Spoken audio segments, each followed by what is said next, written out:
Here we have the black walnut, one of the most beautiful trees in the North American woodlands, one of the kings of our eastern woodland forest. And it's been a bit of a drought year, so the leaves are a little bit dried out here and hole ridden. The nuts have already fallen. And however, this is one of our great herbs. We use it, we use the bark sometimes, but mostly we use the hull of the nut. The hull of the nut green is a parasiticide. It is used for the guts for getting rid of worms. Hulda Clark introduced that in her formula, which was wormwood, clove, and black walnut, which is a good mixture to get rid of the eggs as well as the living worms, particularly pinworms, maybe other parasites, maybe roundworms, not tapeworms. And we also use the blackened hulls. After they ripen, they get fairly black, and we use them for thyroid. They're just a tremendous plant for thyroid, and they'll stain your hands black for a long time. That stain is based on the iodine that's in there, but it's not just an iodine supplement. It's a tremendous remedy for hypothyroidism, and I've seen it work in cases that were decades old. I've seen it work in generational cases, mother and daughter, where it was fairly genetic. And in addition, we use the hull, either the blackened or the green, can be used for constipation or diarrhea. It'll kill bacteria that cause the diarrhea, or it moistens, it increases flow of bile and moistens the stool for constipation. However, generally for constipation, moistening the stool and acting on the gallbladder, we would want to use its cousin butternut bark. Generally is what we use. And they have quite a smell. The nut is inside them, and that really stains your hands when you prepare it. So hope we plant another one. Here we are by the mighty oak. This is a white oak, which is a prairie oak and one of the native oaks of Wisconsin. So the way to identify the white oak is we can start with the leaf. It has a rounded lobes. Okay, so the bur oak, which is the other prairie oak, is similar in that it has round lobes, but it has more of a fan shape to the leaf. The white oak also has a light gray bark with shallow furrows. The bur oak will have a darker bark, and it's very deeply furrowed. All of the oak barks are medicinal and also used in spirit healing. So I harvest my barks in spring and fall when the sap is just beginning to run. With the oak, it's particularly important to do it near when the tree is just coming out of its dormancy, because the oaks tend to be more finicky about being harvested and pruned. So you have to be careful. You don't want to do it when the tree is going to lose sap. So I like to harvest this one in early spring or late fall. In native medicine, often you'll see in the herbals that when they were harvesting bark, and many of them still do, they harvested off the main trunk of the tree. I am not experienced in that kind of harvesting, so when I'm harvesting barks, I always use the twigs. So I would cut this one here when I was ready to harvest this, and I would bring this down to the kitchen, and then peel the bark off and dry it for tea and incense. The bark of the white oak and all the oaks is very astringent. Again, back to local herbalist Matt Wood has mnemonics for different plants. The mnemonic for the oak is the mighty oak is broken down.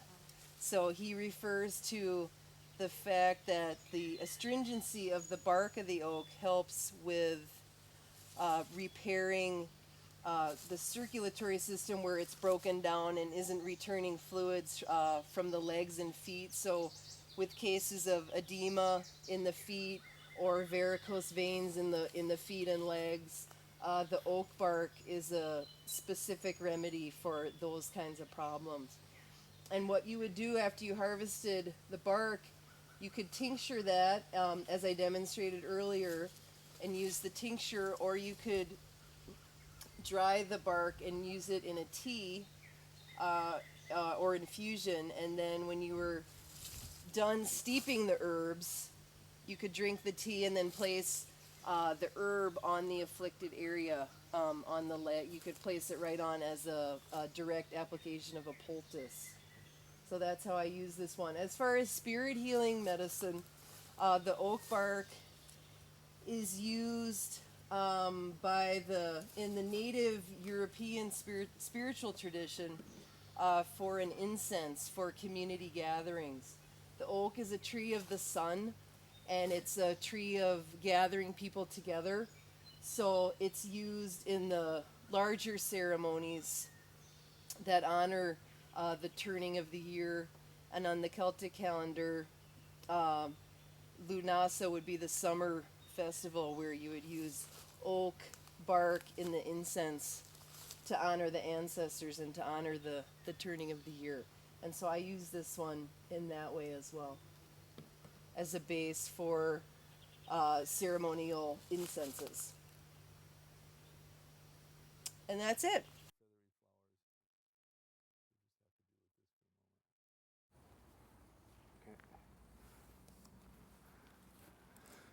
This is a mimosa tree just before it bursts into the most glorious blooming tree that you could ever see.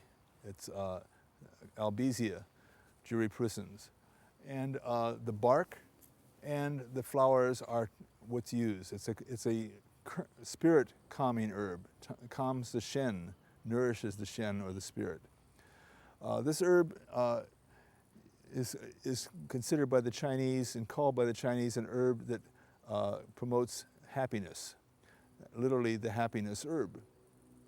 The Chinese have had a long history of using it for anyone who has suffered from a severe loss and is grieving, overly grieving for a long period of time, and all the symptoms and injuries that can happen from just malingering sorrow and sadness and grief over a loss, whether it be money or a beloved person.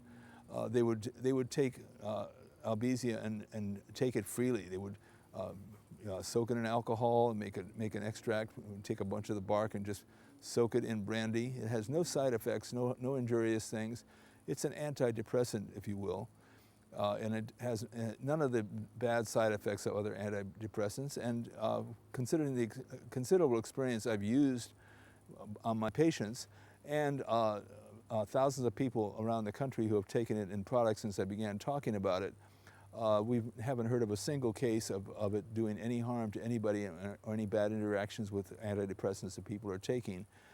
We have heard of people having remarkable effects in relieving melancholy and depression taking extract of Albissia.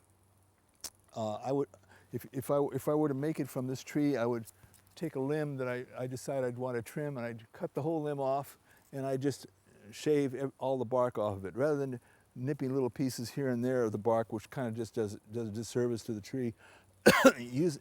Trim what you don't want the tree to have, and then soak it in brandy or something like that's warming to the heart like that, and you can put rose petals in it if you like. Goes well together, and use it for depression. You can use a teaspoon every 2 hours, or once or twice or 3 times a day, as often as needed. I've actually tried experiments of people who were sad and prone to depression, and just put them into large doses of Albissia, sometimes taking it every half hour, every hour, until they really the whole system gets saturated with it. They couldn't get sad and unhappy even if they tried. It doesn't necessarily make you giddy and happy, it just makes you not sad. It's an amazing thing how it works like that. It probably works on some of the neurotransmitters in the brain and those kinds of hormones that are smaller in the brain, the serotonin uptakes and so forth. But it's an incredible plant. One acupuncturist calls it the Prozac, herbal Prozac. There's many varieties of willow, and willow is actually a plant that loves to grow near water. The Latin name is Salix, S-A-L-I-X. And willow is probably most famous because of white willow, Salix alba. Willow has long been used as a pain relieving agent, an anti-inflammatory agent. In the late 1800s, the Bayer Corporation found an alkaloid called salicin, which originally was discovered in meadowsweet, but was later discovered to be in willow, that when salicin was mixed with acetyl acid, it would make acetyl salicylic acid, so it would more readily cross the blood-brain barrier, hence the birth of aspirin. But willow, long before aspirin, was used the inner bark, so you would cut into the bark and then peel off the outer bark, which is really just a protective fiber, and then make a tea of the inner bark for a fever or a flu or to relieve pain. And it's very cooling.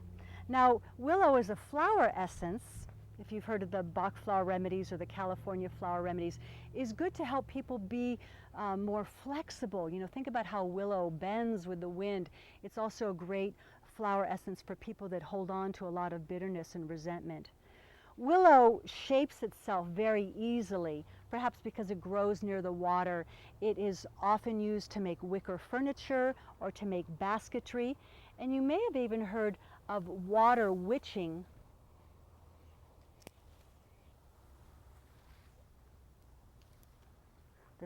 We have to edit this part.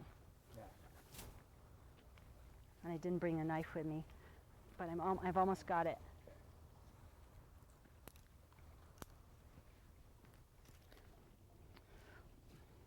So water witching is an ancient tradition where people would make a V fork shape with a willow branch that has the V shape in it and walk, and this plant is so water loving that it can actually bend down when it's close to water. So if you're digging a well and it costs hundreds of dollars for every foot that you dig, know that water witching is something that you might want to consider doing, just rather than digging a well and hoping for the best.